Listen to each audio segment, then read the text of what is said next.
आज हम लोग सिंपल इंटरेस्ट का सवाल हल करना सीखेंगे।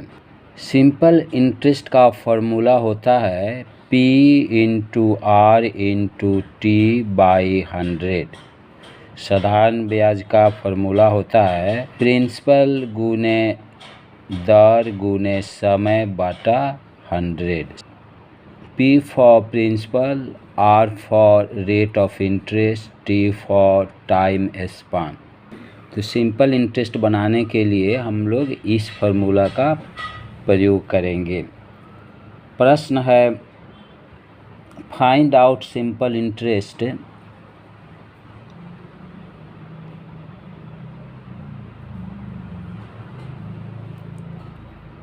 फाइंड आउट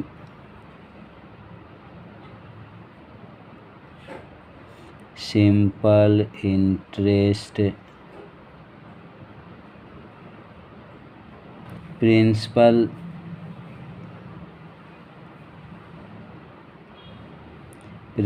बराबर 5000। सेकेंड रेट दिया हुआ है 5%। थर्ड टाइम दिया हुआ है 2 years। तो इसे बनाने के लिए हम लोग फार्मूला का इस्तेमाल करेंगे। हम लोग फार्मूला जानते हैं SI is equal to SI simple interest is equal to P into R into T divided by 100। साधारण ब्याज बराबर प्रिंसिपल मूलधन गुने दर गुने समय बटा 100। तो यहाँ पर प्रिंसिपल दिया हुआ है 5000 रुपीज़, तो यहाँ पर लिखेंगे 5000 रुपीज़ गुना रेट 5% दिया हुआ है, तो यहाँ पर 5 लिखेंगे गुना टाइम 2 years दिया हुआ है, तो यहाँ पर हम लोग 2 लिखेंगे और नीचे बटा हम लोग लिख देंगे 100। अब इसको सॉल्व करेंगे तो 2 0 से यह 2 0 कट जाएगा। अब जब गुना करेंगे हम लोग तो 5 2 10 और 10 को 50 से गुना करेंगे तो 500 हो जाएगा। तो यही 500 सिंपल इंटरेस्ट हो जाएगा। आज हम लोग सिंपल इंटरेस्ट का सवाल हल करना सीखेंगे।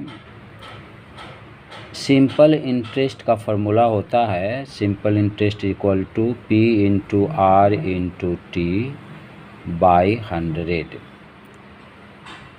P for principal, R for rate of interest, T for time span. यहाँ P लिखने का मतलब प्रिंसिपल हुआ, R लिखने का मतलब टाइम रेट हो गया और T लिखने का मतलब समय हो गया। तो प्रिंसिपल गुने दर गुने समय बटा 100 यह SI का फार्मूला सिंपल इंटरेस्ट का फार्मूला हो गया। तो हमें इस सवाल को सॉल्व करना है। Find out simple interest of principal दिया हुआ है 5000 है रुपीज़ है, रेट 5% दिया हुआ है, टाइम 2 years दिया हुआ है। तो इसको इस तरह से हम लोग सॉल्व करेंगे। पहले तो फार्मूला को लिख देंगे simple interest is equal to P into R into T by 100। साधारण ब्याज बराबर मूलधन गुने दर गुने समय बटा 100। अब P का मान दिया हुआ है यहाँ पर 5000, हम लोग 5000 लिखेंगे।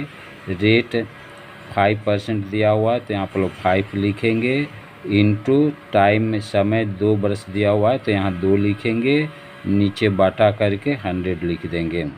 अब इसको ये 2 शून्य से ये 2 शून्य काट देंगे तो ऊपर हो गया 50 और 5 इंटू 2 50 इंटू 5 इंटू 2। अब गुना करेंगे तो 2 5 10 और 10 को 50 से गुना करेंगे तो 500 हो जाएगा। तो यही RS 500 आंसर हो जाएगा।